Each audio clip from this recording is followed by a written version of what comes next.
नमस्कार भक्तजनों, स्वागत है आपका लक्ष्मी निवास में। सावन का पावन महीना जब धरती पर हरियाली छा जाती है और आकाश से अमृत बरसता है, यही वो समय है जब भगवान शिव की भक्ति करने में मनोकामनाएं तुरंत पूर्ण होती हैं। लेकिन ध्यान रहे, सावन जितना पुण्यदायक है उतना ही संवेदनशील भी है। अगर इस माह में कुछ विशेष बातों की अनदेखा कर दिया जाए तो शिव जी प्रसन्न होने की जगह रुष्ट भी हो सकते हैं। प्रिय भक्तजनों, कुछ कार्य ऐसे हैं जिन्हें सावन में भूलकर भी नहीं करना चाहिए, नहीं तो आपकी सारी तपस्या व्यर्थ हो सकती है। यह केवल परंपरा नहीं बल्कि ऊर्जा और आध्यात्मिक नियमों का पालन है।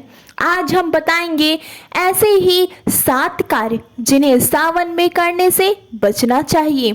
हर बात ध्यान से सुनिए क्योंकि सावधानी ही सच्ची भक्ति है। प्रिय भक्तजनों, अंत में हम बताएंगे एक खास वाक्य जिसे बोलते ही शिव कृपा बरसने लगेगी। तो आइए शुरू करते हैं आज का ये महत्वपूर्ण विषय। प्रिय भक्तजनों, सावन में भूलकर भी ना करें ये 7 काम। काले रंग के वस्त्र पहनना। सावन में काले कपड़े पहनना वर्जित माना गया है।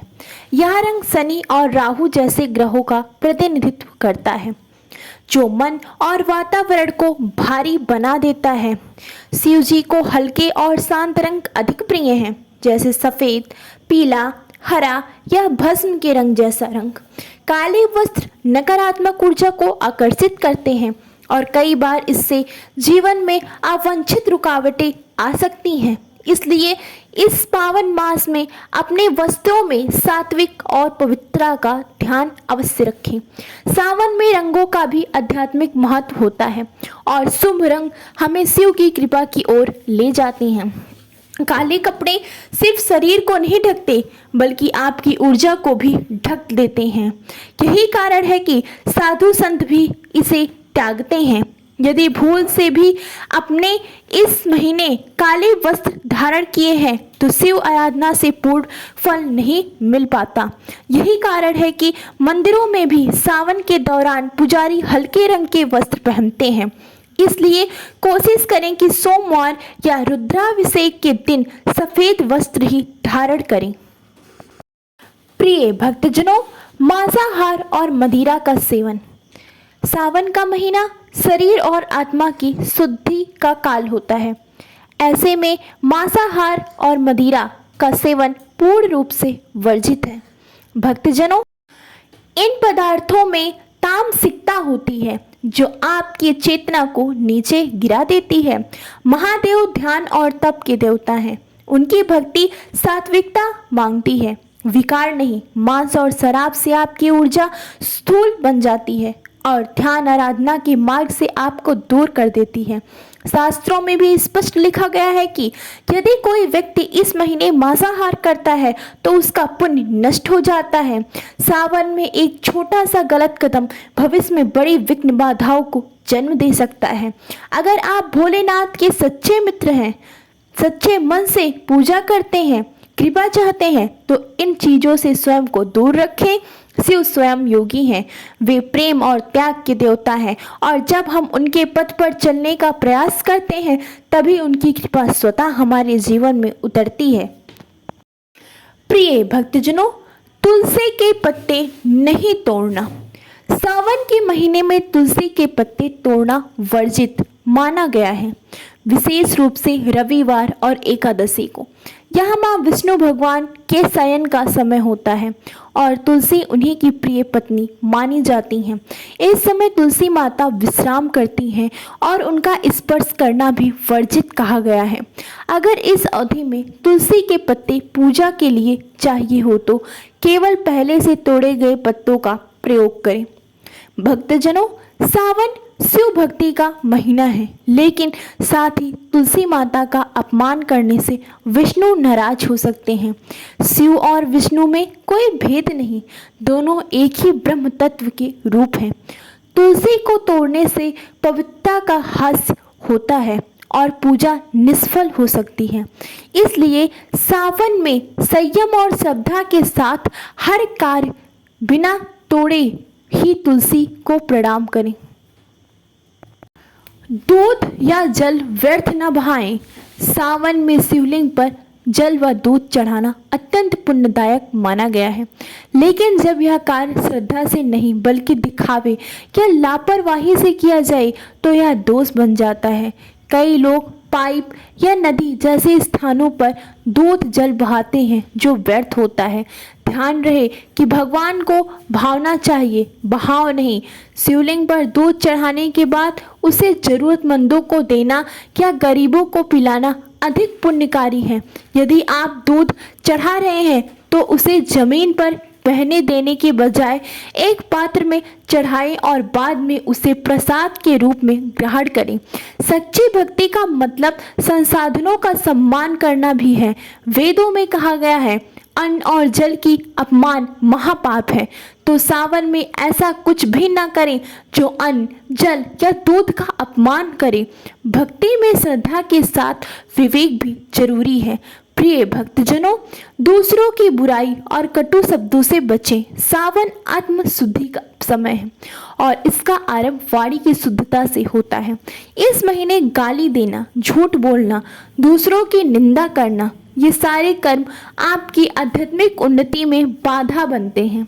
शिव भक्ति का मतलब है मौन साधन, मधुर वाणी और समभाव। यदि आपकी वाणी दूसरे को चोट पहुंचा रही है तो शिव आपकी भक्ति से प्रसन्न नहीं होते। सावन में हर शब्द आपके कर्मों में लिखा जाता है। विशेष रूप से सोमवार को बोले गए शब्दों का फल कई गुना होता है। इसलिए अपने मन और मुख दोनों को शुद्ध रखें। जहाँ प्रेम और शांति का प्रवाह हो वहीं शिव निवास करते हैं। तो इस सावन निंदा नहीं, नमः शिवाय का जाप करें। प्रिय भक्तजनों, व्रत करके क्रोध करना या अपशब्द कहना। सावन के व्रत शरीर को नहीं, आत्मा को पवित्र करने के लिए होता है। यदि आप उपवास तो कर रहे हैं लेकिन मन में क्रोध, ईर्ष्या, कटुता या द्वेष है तो वह व्रत अधूरा रह जाता है। शिव का मार्ग शांति और तपस्या का मार्ग है। सच्चा उपवास वही जिसमें विचार, भावना और कर्म सात्विक हो। यदि कोई उपवासी दिन भर चिड़चिड़ा रहता है, घर वालों से लड़ता है तो वह पुण्य की बजाय पाप अर्जित कर रहा है। कोई व्रत की पवित्रता को भंग करता है और आध्यात्मिक ऊर्जा को नष्ट कर देता है। शिव ध्यान में लीन रहते हैं, उन्हें क्रोधी और अशांत साधक पसंद नहीं है। इसलिए व्रत के साथ विनम्रता, मौन, प्रेम और सेवा जरूरी है। प्रिय भक्तजनों, पीपल और तुलसी में जल अर्पण नहीं करना चाहिए। सावन में विशेष रूप से केवल शिवलिंग पर जल अर्पित करना चाहिए। अन्य किसी वृक्ष को जल अर्पण करने की परंपरा नहीं है। प्रिय भक्तजनों, पीपल के वृक्ष को शनि से जोड़ा गया है और सावन में शनि की पूजा वर्जित मानी गई है। तुलसी माता तो विश्राम अवस्था में होती हैं, उन्हें छूना तक वर्जित है। जल देना तो और भी दुष्पूर्ण माना गया है। कुछ लोग परंपरा के अज्ञान में सावन में भी रोज तुलसी और पीपल को जल चढ़ाते हैं, पर यह धार्मिक दृष्टि से अनुचित है। इससे आपकी भक्ति में दोष उत्पन्न होता है और भगवान की कृपा में विघ्न आ सकता है। आपका उद्देश्य भक्ति होनी चाहिए, नियम भंग नहीं। तो इस माह शिवलिंग पर ही जल अर्पण करें और बाकी पौधों को केवल प्रणाम करें। प्रिय भक्तजनों, रात्रि में शिवलिंग का स्पर्श। रात के समय शिवलिंग को स्पर्श करना वर्जित माना गया है। यह समय शिव के रुद्र रूप का समय होता है, जब उनकी आराधना भी विशेष विधियों से की जाती है। यदि आप रात्रि में अनजाने में शिवलिंग को छूते हैं या बिना विधि के पूजा करते हैं तो यह नियम के विरुद्ध माना जाता है। सावन में विशेषकर इन नियमों का पालन अधिक सख्ती से करना चाहिए। शिवलिंग अत्यंत संवेदनशील होता है, उसका स्पर्श केवल शुभ काल में होना चाहिए। अंधेरे में या बिना मंत्र के पूजा करना आध्यात्मिक रूप से सही नहीं है। तो यदि रात में पूजा करनी हो तो दूर से ही मंत्रों का जाप करें, बिना छुए। प्रिय भक्तजनों, प्रिय भक्तजनों, सावन का महीना केवल एक धार्मिक पर्व नहीं बल्कि आत्मा की गहराई तक शुद्धि का समय है। यह वह कालखंड है जब भगवान शिव अपने भक्तों की एक पुकार पर कृपा लुटाने को तत्पर रहते हैं। लेकिन यह कृपा तभी मिलती है जब हमारी भक्ति के साथ साथ हमारी आस्था, आचरण और व्यवहार भी सात्विक हो। आपने आज जाना वे 7 कार्य जो सावन जैसे पावन मास में नहीं करना चाहिए।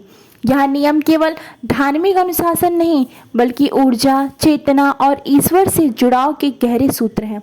अगर हम इन बातों का पालन करें तो न केवल शिव कृपा हमें प्राप्त होती है बल्कि हमारे जीवन में सुख, शांति और लक्ष्मी का वास होता है। हर वह व्यक्ति जो शिव भक्ति करता है लेकिन साथ ही इन बातों का उल्लंघन करता है, वह अनजाने में अपने पुण्य को खो देता है। इसलिए आइए इस सावन हम सब मिलकर इन 7 बातों का पूर्ण पालन करें और शिव जी से कहें, हे भोलेनाथ, हम अज्ञानवश की गई हर गलती के लिए क्षमा प्रार्थी हैं। कृपया हमें सन्मार्ग दिखाएं। आपकी श्रद्धा, आपका संयम और आपका समर्पण ही भगवान शिव को सबसे प्रिय है। तो चलिए इस सावन को बनाते हैं सबसे पुण्यदायी और कृपा से भरपूर। प्रिय भक्तजनों, अगर आपको यह वीडियो अच्छी लगे तो कृपया इस वीडियो को लाइक करें। आगे भी ऐसी खास और दुर्लभ ज्योतिषीय जानकारी पाने के लिए हमारे चैनल लक्ष्मी निवास को जरूर सब्सक्राइब करें और कमेंट बॉक्स में श्रद्धा से लिखें, हर हर महादेव। धन्यवाद। जय भोलेनाथ, जय लक्ष्मी निवास।